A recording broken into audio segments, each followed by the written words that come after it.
Welcome back to the MVP Show. The first time I did an interview with our guest today was a year ago for MVP Mondays. Today he returns for another round of chat so we can get to know him a little further and learn about his journey to becoming a Microsoft MVP. I'm happy to welcome to the show four times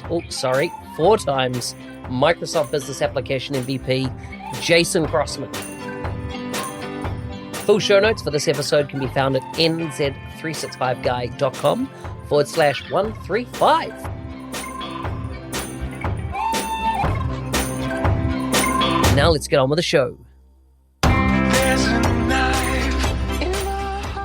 Jason, welcome to the show. Thanks, Mark. I'm excited to be here. Mate, it's you've been an MVP, 4 years now? Is that right? Yeah, it's been 4 very interesting, good years. Yeah. So where are you based? Where do you actually live? So I live on the east coast of Canada. So I live in a city called St. John, New Brunswick. And there would only be, I think there's 5 MVPs in Atlantic Canada between the 4 provinces that make up Atlantic Canada. So when you say Atlantic Canada, I've never heard it referred to that. What does that mean? So that's New Brunswick, PEI, Nova Scotia, and Newfoundland. Okay. Wow. There's only 5 total or 5 BizApps MVPs? There's in total, actually. The Atlantic Canada doesn't have a lot of MVPs at the moment. It's got a smaller population for sure, but it's a nice East Coast lifestyle on the coast. It's fantastic. First of all, tell me about your family. So I have 3 kids, and I'm married as well. My wife is a software developer manager for an oil company in the city, Urban Oil, and she runs the SharePoint, content management, and many other things, dev team and support team. And she's been in IT for a while, and I've learned an absolute ton from her and her business analyst experience. Yeah. Oh, that's so good. And so are you on the developer side of things yourself? What's your specialty? I am. I'm a software developer manager, so I run a dev team of 4 developers and 2 contractors, and we run a couple different projects in North America, which will expand globally in the coming years. Are you currently working for a partner, or is it you're direct with customer? So I'm actually direct with the customer, and ironically, I've been direct with the customer almost my whole 12 years working with Dynamics. I had a little bit of a spout where I was still at a customer, but we did a bit of a partner engagement, but I still was customer-based my whole time. Awesome. And do you ever consider going partner or joining Microsoft or anything elaborate like that? So there's a couple gotchas there. So I'm definitely pretty fixed in my location. So a good example is my wife has 50 to 60 family members close by. When we get together at Christmas time, it's the whole family gets together. On my side, we have 30 to 40. So I'm rooted by my family for sure, and I do love being here. So like Microsoft is kind of out unless I'm willing to travel a very high percentage. And for the quality of life and the age of my kids, I'm not there at the moment, right? So I love it. I love it that you're firm and you're resolute about what's important to you. And obviously family is very much a center of your world. So that's awesome. Absolutely, right? And it definitely, it goes a long way. And I'm able to live my East Coast lifestyle with my family here and walk my daughter to school, pick my daughters up, do the things I want to do, as well as be able to work from home and have a big city job doing Dynamics, right? So it's an awesome opportunity. So that's interesting. So you do a lot of work from home, or is that your primary way you engage is remote? I'm actually fully remote. My whole team is fully remote. So we're based all over North America, and yeah, I log in at 8 o'clock in the morning and I finish at 5 o'clock my time, even though the company is central based. There's days like in any job where you work later or earlier, and that's how it goes. But we all work from home. My 12-step commute is a long distance, right? A couple of weeks ago, I think it was Inc. The website published an article by Bill Gates saying the most important benefit you could give to an employee was the freedom, basically in a nutshell, the freedom of location, like where you work, what that kind of context of work. And then there's been a big Harvard Business Review, my understanding, backing up this information that the whole area of remote work is highly, highly productive. So what's your experience? So I've been working remotely now for 4 years. My last company was fully remote as well for myself. So for me, as a social person, I do love to go into the office. But personally, that is way too weak of a argument to not have this great opportunity, right? So it's a great job, it's a great opportunity. I can come in, put my time in, and just like my people that report to me, my team, it's all about your work, right? Like at the end of the day, your work speaks for what you do, period, right? So with being able to create a culture and kind of mold that, one of the things we've certainly done is everybody's expected to be on webcam. And that really cuts down on the remote aspect. We're always looking at each other, talking to each other.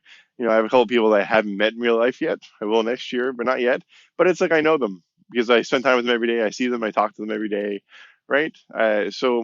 My experience has been pretty fantastic in both of my opportunities where I worked remote because it's a it's allowed me to stay home where I want to be home and where I want to work and have the opportunity of a big city or living somewhere else, right?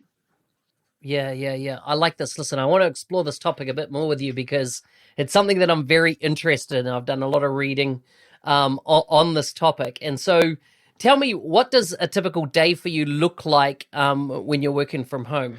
So for me, to get to my work, I get the kids up with my wife, and we drive. I drive my youngest to school, or I walk her up to school, and then when we come back, I get settled in. My wife goes to her job, and I'm able to sit down and start. So for most of my team, they are Eastern or Central based, so I actually have an hour ahead of them. So I'm able to work for an hour or almost two before being interrupted, and then we'll get into the regular role of things, doing Scrum and the different meetings that we have to go to, kind of managing the team and going through all the different elements of the projects and the day to day life. But I find that as people log in and out, it works out pretty well, right? And I know I have a bit of a coverage on the other side. When I'm done for my day, if I had something else that has to be done, I can talk to one of the people on my team and be like, "Hey, working on this. I really need you to continue on this research or continue on this piece of work. Let me know when you're done by the end of your day, or whatever," right? And that's worked out extremely well in both cases, right? Having that early coverage and late coverage. So it's been pretty interesting.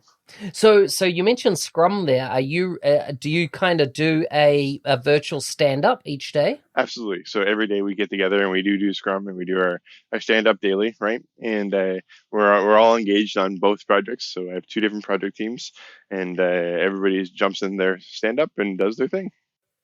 Okay, so are you using Teams as your tool to communicate? No, we have WebEx actually. So You use whatever. internally we Okay, have WebEx. So we yeah, and do. everyone's got their camera on. I take it. Yep.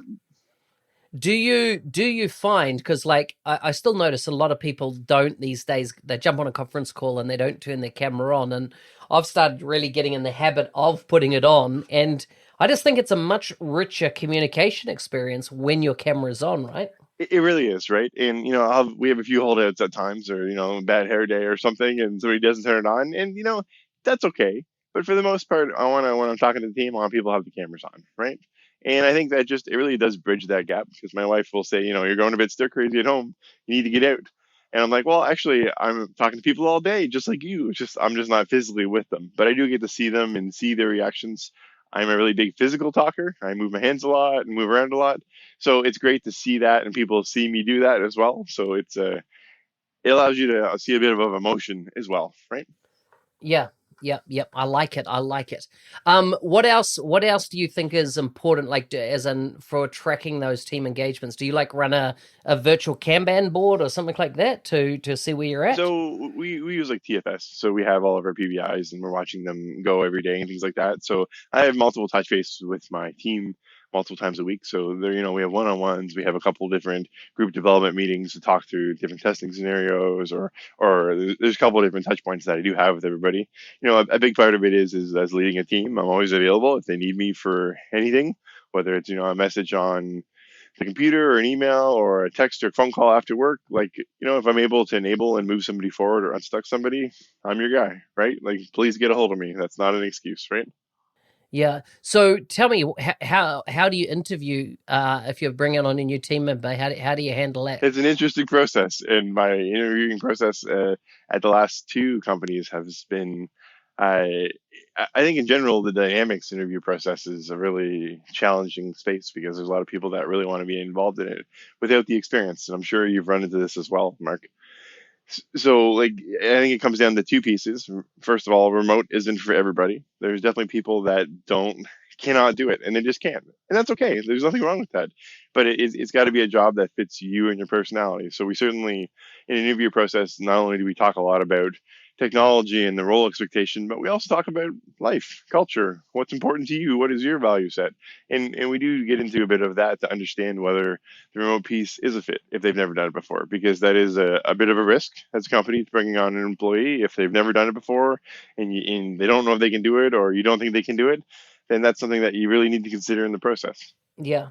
Have you read Jason Fried's book on remote work?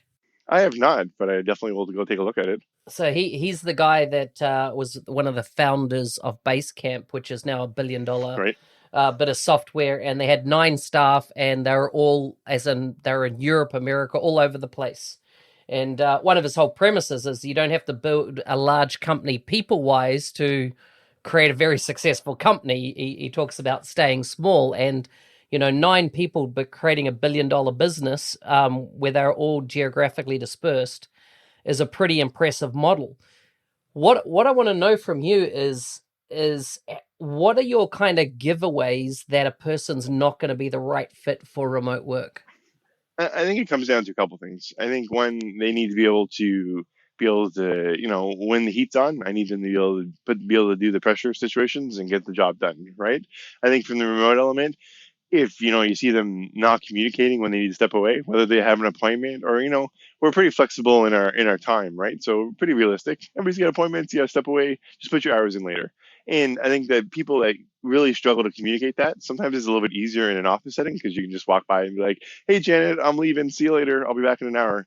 Where we're remote, you have to make sure you actually physically go, like send somebody a message, or give a call, or remind people that you're out for this time, and that's a little bit different for people. So I find that the communication aspect has to be a little bit higher, and that's a piece that right away I do notice if people are lacking that, and we do have conversations on, hey, I need you to be a little bit more informative, or do a better job on the stand up, or like that. You have to have a good communication metric, right? Yeah, yeah, yeah. So, have you come across any gotchas or lessons learned from it that you would if someone was considering either building a remote team or joining one that you would recommend? So I definitely think that having the right software to do it, whatever it is Teams or whatever the right choice, being able to work with software to get new remote with the camera on, because sometimes I have used software where it's laggy or people don't have the right connections to be able to handle it, that kind of stuff. So that is a challenge for sure. I think the second element is making sure you have the right level of communication, that you're all on the same page as the expectations. And then the third thing I've found is, and it's worked out definitely as a blessing, as you said. I've had people on my team, and myself included, being able to travel and work where they've gone. Not that you want to work on vacation or when you're away, but it's nice to not necessarily have to take a vacation day sometimes if you're away, right? Maybe you're there for somebody else. One of your kids is that's the reason you're there, and they're off doing their thing for the day. Well, then you can actually just work a day from the hotel in Florida or something, right? Like, so it's benefited me quite a bit that way, as well as my team. I've had people work from India when they've gone home to visit their family, and that's been fantastic. It's a couple hours difference, but that's okay. We make it work, right? So, one of the things that I've read is that it pays to have at least a couple of hours crossover. Do you always have quite a good chunk of time that crosses over with all members? We definitely try, right? And we have it. We in our company specifically, we have a testing team that sits in India, as well as a lot of other workers that sit in India. So we do have a coverage of like 3 or 4 hours where we are able to meet and talk with them, and it works out a little bit better with me because of being in the Atlantic time zone instead of Central. So I have those extra 2 hours. So the crossover, I found, it is important to have a little bit of coverage and a little bit, but again, it comes down to your communication, right? If you're missing that, then it's important to be able to make sure everybody knows what you're working on that day-to-day Yeah, basis. yeah. So for your resources in India, how do you hire them? Do they are you hiring them directly as employees of your business, or are you using a third party company? Yeah, it's a separate division, and like so they cross between that and consultants as well. So I work for a big multi-billion-dollar company that has offices all over the world. So it's just my team directly is a remote first team. Not all of the teams are this way, but it's worked out very well for a dynamics Yeah, practice. fantastic. So, what was your journey to becoming an MVP? So I didn't actually know what MVP was until I jumped into my last company. So I started working for an internet service provider out of Ontario and Quebec inside of Canada. And my boss was actually a Skype slash Link MVP at the time. And he was like, do you know what this is? And I was like, I have no idea. He's like, you know a lot about dynamics. Why aren't you like communicating? Why aren't you blogging? Why aren't you answering questions? Like, have you ever thought about going for it? And I was like, I really don't know what it is, and I don't know the value of it. So what do you think? So he walked me through and explained the different scenarios, and what is it like to be an MVP, the community, the people that are engaged, and then like the summit and the different things that you get to be a part of, and it sounded pretty amazing. I was like, man, like super passionate about the product and technology. Love to talk. When I go to conferences, I'd always be the guy.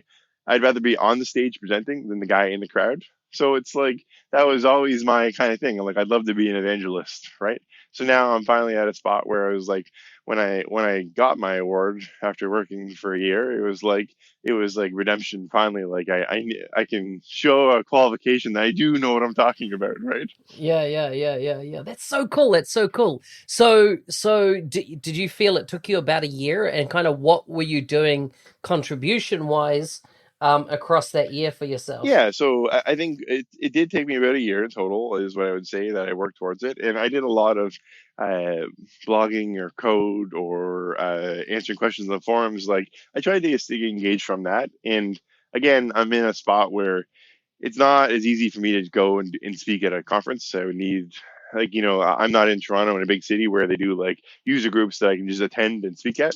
So for me, it was a little bit more living where I'm at. There's not a lot of dynamics work over here, and it is what it is. I'm doing online stuff, right? So I try to contribute as much as I can through the channels that I can influence while being at home, right? Yeah, yeah. I've never ever done a lot. Actually, let's be really truthful. I've never done anything in the forums. Um, tell me, tell me, tell me, what's your forum game like? How do you what do you do to be active in the forums? I take it it's in the dynamic space as Absolutely, it well. was, and I haven't been as much in the last year. I'm now a moderator in the dynamics space, and I do that every day. I look and see what's going on. Is there anything I need to do? But even the moderating space is a very competitive space, I found. So when I started out on the dynamics side, trying to get my MVP, I had set up like an RSS feed to the dynamics forums, and I had it refreshing every 3 minutes, and it would ping a noise on my second computer if there was a new post, because I needed to be that responsive to get that answer or provide a good response. And it was amazing because there's so many people that clearly do the same thing, because it is a super competitive space, right? Okay, okay. So is the goal to be the first one to get the correct answer? Yeah, absolutely. And try to convince the person that asked the question to go back and answer you. So to mark you as the completed answer, which is also hilarious. So, like, I found that I stopped after a couple months, I stopped caring about the completed answer and more of just providing helpful answers. And it was kind of interesting to see, because what I would do is I would do it twofolds. Not only would I try to find the right response in something that's documented via like a different MVP or an MSDN documentation on the product, to kind of provide not only here's your answer, but this is how you should go about learning about it, right? And then on some really good questions, I'd go write my own blog post and be like, hey, I explored this a bit more, and you should definitely check it out and give me your feedback, because I would love to know. And going through this process, I started to get people that would message me through the chats and be like, hey, I'm gonna come to you next time instead of asking a question. And I thought that was really cool. Like, that was awesome. Yeah, yeah. That is cool. That is cool. So, who do you know of that are the competitive folks up in there at the moment? I do not know. I have not looked at the leaderboards in the last couple months. I've just been looking at more of the moderation side. So, how many moderators are there? I can see easily over a dozen at the moment between the different forums. Each different forum has potential for its own moderators. So, but even on the moderators, when I get an email saying something needs to be moderated, by the time I click on it, if I'm 5 minutes late, it's already been moderated. Wow. And what are you basically doing as a moderator? So you're taking a look to see if it is legitimate content, is it spam, like kind of going through the post to see if it's contextual or relevant to the post itself, or if it's a valid question, and then you're approving it or sending it away. Okay. So, is there much spam? I don't see a lot of it getting through on the moderation side, honestly. So I'm sure there's a lot of filters that pick up a lot of the stuff first before it gets to that. But usually it's, somebody's posted a link that maybe I found that isn't, isn't a good link or something like that. And it's not always new accounts. It could be somebody that just they thought they were doing right or something, or a hacked account. So I've seen kind of all three. Oh yeah, yeah. Interesting. And then what are the measurements from the leaderboard perspective? Uh, on the moderation side, I'm not sure. On the like actually being on the other side trying to answer questions, so I see a couple different ones in around completed, who's got the most marked confirmed answers, who suggested the most. And I've always find them very telling answers, right? Because when you submit a question, you can mark yourself as this is the correct answer. So you can always say, mark as suggested answer. So then there's a leaderboard for who's suggested the most answers. And nobody's really validating like you know what I mean, like it should be a bit of a self pride and make sure that you're being honest and ethical about it, right? Yeah, so I would have thought there would be a blocker that you couldn't mark your own thing as the suggested answer. You can suggest an answer, but you cannot mark yours as completed. So this is why people are so competitive about getting completed answers. And I've seen to the extent of people reposting on threads that probably was the right answer and it's not been updated in a while to say, "Hey, poster, could you please go mark my answer as the answer, just as a reminder, if you haven't." Or I've seen people message people and say, "Hey, was that helpful? Anything else I can help you with? Can you go back and mark mine as completed?" So it really is a competitive space, and it's really interesting to watch. It's a lot of time, it's a lot of dedication, but it also shows in a lot of cases a really large breadth of knowledge, right? Not just your googling skills. Some people are really good at googling and they find other people's answers very quickly and just spit a link out very quickly, right, without explaining more detail. Wow, that's so interesting. As in, like, you're the first person I've really had a decent chat around forums and understanding them. And because I know that there's some people in the community, we saw awards back at the recent MVP summit where some people, that's just phenomenal the amount that they are answering and engaging on. So take my hat off to the whole community in this area. Yeah, it is amazing because like on the forums you can sort by unsuggested answers, like questions that have no suggested answers, and some of them are quite old because they're asking some very advanced questions. And then you get some more junior people that are like, I don't know how to really architect this whole solution. Could you help me out? Right. So you get a bit of a mix of what's expected or being asked of, and I find typically there is a lot to be learned from it. So when I do sit down and spend an hour a week or 2 hours a week looking at forums, I will look at suggested answers and mark as completed as well because it's good knowledge to know. You never know what's going to happen. Maybe it was something you learned, right? And when I first started going through the forums, I found that I learned an absolute ton, and it really validated the knowledge or assumptions that I had or corrected them, right? I love it. I love it. This is so good.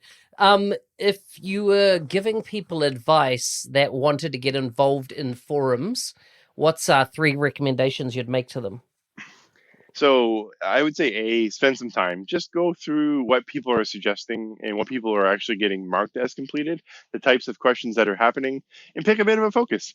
Maybe you're only interested in the marketing or the customer engagement aspect, and then that's the forum you want to look at, right? Because they do have it split out quite a bit. So like there is a wide variety if you want to, but I definitely recommend to look at some of the top people that are getting the most answers and understanding the type of answers they're providing. Is it just a one liner? Are they doing research before? All right, like just understand what's the expectation of you and how do you not only provide the right answer but also allow the person you're providing the answer to learn and to grow themselves, right? Because that's really what this is about: being a leader in the community, trying to grow the community experience and knowledge, and we all are better for that, right? Agreed. Agreed. Have you seen anything crazy up there? Hmm. I don't know if I'd say crazy. I guess no, nothing stands out as wild. Nothing out of the normal, or left field, or anybody trying to game the system. Any kind of anomalies, I suppose I'm looking for. No, I find a lot of like help me like build this or how would you do this, and like people wanting you to do the solution for them, which some people absolutely will depending on how dedicated they are, right, for that completed answer. And in some cases it's hey, that's unsupported, I wouldn't do this because of XYZ. And some people will post back, no, I went ahead with the unsupported, thank you for the clarification, and I got that right. Man, look at that. Time's already gone. That's so interesting. I've learned so much. Really appreciate that, Jason. I've got now time for some quick fire questions before we wrap up. Are you ready? Absolutely, let's go. Okay, choose a color. Red. Okay, you're going to start with a deep question. Here's a deep question. What one thing are you most, or sorry, what one thing were you most scared of telling your parents? Oh, uh, that I got pulled over by the cops and threatened to lose my license because I was doing donuts in Sobeys parking lot because my friend was telling me I should do it. That was great. Nice, nice. If you could go back in time, what one thing would you tell your teenage self? I would say just to enjoy it, right? Because in looking at where I'm at in my life, all of the good and bad decisions have led me here, and I don't have regrets that way. There are things I would love that went differently, but they didn't. So there's no point focusing on it. Keep going. You're doing good no matter where you're going. Mm. I think for that one, I would have given myself a stock tick, or like A if I lottery. could go back inside and like no, like okay, 5 years ago, if you buy stocks of Microsoft, it's gonna go pretty well. So make sure you're ready to cash in on But that. my challenge with that is I'm always like, well, what would that have influenced differently in my life? Would the money have gone a different way? Would somebody have like?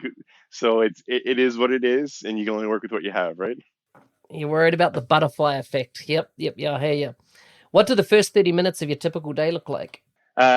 Convincing my children to get out of bed to get ready for school and making them breakfast. Nice.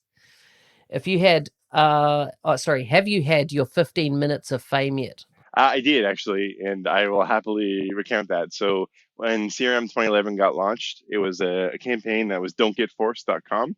I was the only technical person on that video post. At Convergence, they were doing interviews, and I did it.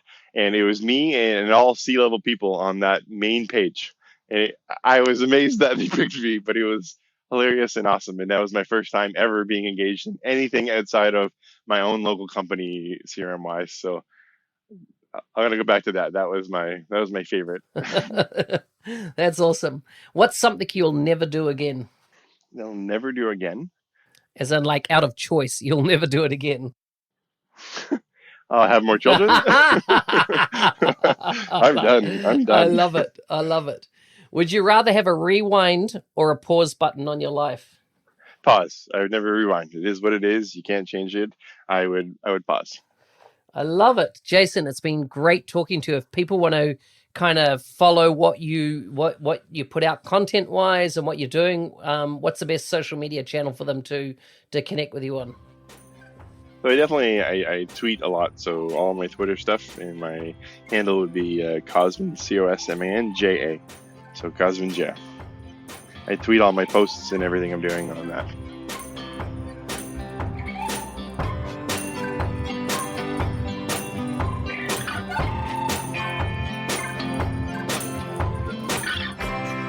Hey, thanks for listening. I hope you enjoyed that show and about, Jason's journey on becoming an MVP and also his forum game. And if you want to learn more about how to become an MVP, I suggest you head over to YouTube, look me up, NZ365 Guy, and you will see there that I have a playlist just dedicated to how to become an MVP. So you might find that helpful.